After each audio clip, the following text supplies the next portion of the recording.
നടി ശോഭന ഉൾപ്പെടെ 3 പേർക്ക് ഡീലിറ്റ് ബിരുദം പ്രഖ്യാപിച്ച് 5 വർഷമായിട്ടും കൈമാറാതെ കാലടി സംസ്കൃത സർവകലാശാല. ശോഭനയ്ക്ക് പുറമെ സംസ്കൃത പണ്ഡിതൻ NP ഉണ്ണി, ശാസ്ത്രീയ സംഗീതജ്ഞൻ TM കൃഷ്ണ എന്നിവർക്കും ഡീലിറ്റ് നൽകാൻ തീരുമാനിച്ചിരുന്നു. സാമ്പത്തിക പ്രതിസന്ധി കാരണമാണ് ഡീലിറ്റ് നൽകാൻ കഴിയാത്തതെന്ന് vice chancellor doctor KK Geethakumari പറഞ്ഞു. 2021 ഒക്ടോബർ 8 നടന്ന സിൻഡിക്കേറ്റ് യോഗത്തിലാണ് നടി ശോഭനയുൾപ്പെടെയുള്ള 3 പേർക്ക് ഡീലിറ്റ് നൽകാൻ തീരുമാനമെടുത്തത്. തുടർന്ന് 2021 ഒക്ടോബർ 30 അന്നത്തെ വൈസ് ചാൻസലർ ഡോക്ടർ ധർമ്മരാജ് അഡാട്ടിന്റെ അധ്യക്ഷതയിൽ ചേർന്ന പ്രത്യേക അക്കാദമിക് കൌൺസിൽ യോഗവും ഡീലിറ്റ് ഉടൻ നൽകാൻ അനുമതി നൽകിയിരുന്നു. എന്നാൽ തീരുമാനമെടുത്ത് 5 വർഷം പിന്നിട്ടിട്ടും ബിരുദം കൈമാറിയില്ല.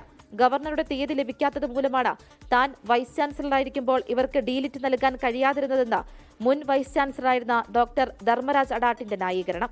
അന്ന് വൈകിക്കാൻ കാരണമൊന്നുമില്ല. അന്ന് ഗവർണറുടെ ഡേറ്റ് കിട്ടിയിരുന്നില്ല, അതുകൊണ്ട് വൈകിപ്പോയത്. അതുകൊണ്ട് തന്നെ ഡേറ്റ് കിട്ടിയത് തന്നെ നടത്താനുള്ള പരിപാടിയായിരുന്നു. ഡേറ്റ് കിട്ടാൻ വൈകിയത് കൊണ്ടാണ് നീണ്ടുപോയത്. എന്നാൽ സാമ്പത്തിക പ്രതിസന്ധി മൂലമാണ് ബിരുദം നൽകാൻ സാധിക്കാത്തതെന്നാണ് നിലവിലെ VC ഡോക്ടർ KK ഗീതാകുമാരിയുടെ പ്രതികരണം. സത്യത്തിൽ അത് 21 സിൻഡിക്കേറ്റ് എടുത്ത തീരുമാനമാണ്. അന്ന് അത് നടത്താൻ പറ്റിയിട്ടില്ല.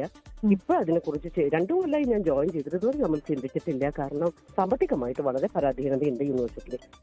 സാമ്പത്തിക നില മെച്ചപ്പെടുമ്പോൾ നമ്മൾ ആലോചിക്കും. ഇതുവരെ ആലോചിച്ചിട്ടില്ല കേട്ടോ.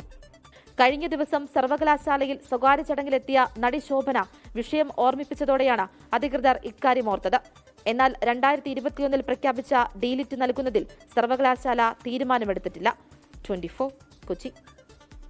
ലോകത്തെവിടെയായാലും ഏത് സമയത്തും 24 വാർത്തകളും ഓഗ്മെന്റഡ് റിയാലിറ്റി പാക്കേജുകളും എക്സ്പ്ലെയിനറുകളും വിശദമായി കാണാൻ ഞങ്ങളുടെ YouTube ചാനൽ നിങ്ങൾക്ക് സബ്സ്ക്രൈബ് ചെയ്യാം.